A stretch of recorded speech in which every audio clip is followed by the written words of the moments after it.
গাজায় ত্রাণের খাবারকে ইসরায়েল যুদ্ধাস্ত্র হিসেবে ব্যবহার করছে বলে অভিযোগ করেছেন সেনেটর ক্রিস ভ্যান হোলেন। সোমবার MSNBCকে দেওয়া সাক্ষাৎকারে তিনি এমন অভিযোগ করেন। এ কারণে তিনি সহ 21 জন সেনেটর ট্রাম্প প্রশাসনের কাছে ইসরায়েল সমর্থিত ত্রাণ সংস্থায় অর্থায়ন বন্ধের আহ্বান জানিয়েছেন।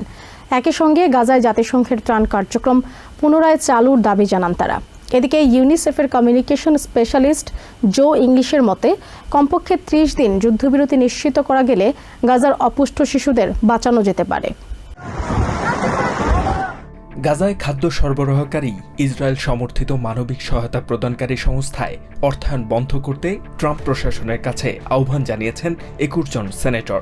জাতিসংঘের তথ্যমতে ত্রাণ সংগ্রহ করতে গিয়ে গত মে মাস থেকে শুরু করে এখন পর্যন্ত ইসরায়েলি বাহিনীর হাতে 1000-এরও বেশি বেসামরিক প্যালেস্টিনিয়ান নিহত হয়েছেন। এ কারণে ত্রাণ বিতরণে মানুষের জীবন নাশের হুমকি থাকায় আমেরিকানদের ট্যাক্সের অর্থ এই খাতে বিনিয়োগ না করার আহ্বান তাদের। এদিকে এই বিষয়ে কথা বলতে সোমবার MSNBCর এক সাক্ষাৎকারে অংশ নিয়েছেন Democratic senator Chris Van Hollen. এ সময় তিনি জানান, এই খাতে অন্তত $15 মিলিয়ন বিনিয়োগ করা হচ্ছে। তবে দেশের জন্য এটি এক ধরনের খারাপ বিনিয়োগ বলেও মন্তব্য করেছেন সেনেটর। এর কারণ হিসেবে তিনি উল্লেখ করেন, মাত্র কয়েক মাস আগেই গাজায় মানবিক ত্রাণবাহী ট্রাক প্রবেশ বন্ধ করে দেয় ইসরায়েল। এরপর থেকেই অনাহারে দিন কাটাচ্ছে গাজার মানুষ। এরপর ত্রাণ সরবরাহ পুনরায় চালু করা হলেও জাতিসংঘের মানবিক সংগঠনকে নিষেধাজ্ঞা দেয় ইসরায়েল। চালাকি করে নিজেদের একটি সংগঠনকে দেয়া হয় এই দায়িত্ব। তবে তা ত্রাণ বিতরণের উদ্দেশ্য নয়, বরং খাদ্যকে অস্ত্র হিসেবে ব্যবহার করতেই ইসরায়েল এই মৃত্যু ফাঁদ তৈরি করেছে বলে অভিযোগ করেন ডেমোক্রেটিক সেনেটর।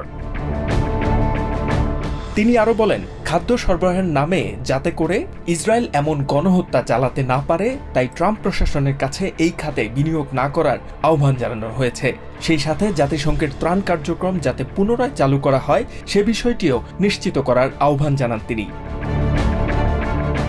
এদিকে মানবিক সহায়তা প্রদানকারী সংগঠন ইন্টারন্যাশনাল রেস্কিউ কমিটির ভিপি বব কিচেন বলেন, গাজায় বেঁচে থাকা প্রায় অসম্ভব হয়ে পড়েছে, আর উপর থেকে যেসব ত্রাণ ফেলা হচ্ছে তাও প্রয়োজনের তুলনায় নগণ্য। অন্যদিকে ইউনিসেফ বলছে, একটি টেকসই যুদ্ধবিরতিই পারে শিশুদের জীবন বাঁচাতে। ইউনিসেফের কমিউনিকেশন স্পেশালিস্ট জো ইংলিশ জানান, কমপক্ষে 30 দিনের জন্য যুদ্ধবিরতি দেওয়া হলে অপুষ্টিজনিত রোগে আক্রান্ত গাজার শিশুদের বাঁচানো যেতে পারে। এছাড়াও সাবেক CIA অফিসার মার্ক পলিমেরোপৌলোস বলেন, ক্ষুধা ও অপুষ্টির খবরে আন্তর্জাতিক ক্ষোভের পর গাজায় সাহায্য সরবরাহ বৃদ্ধির সুবিধার্থে গাজার কিছু অংশে দৈনিক 10 ঘন্টা সামরিক তৎপরতা বন্ধ রাখার সিদ্ধান্ত নিয়েছে Israel. HM Ataullah, TVN 24 news desk. New York থেকে সম্প্রচারিত TVN 24 টেলিভিশন বিশ্বজুড়ে বাঙালির কণ্ঠস্বর।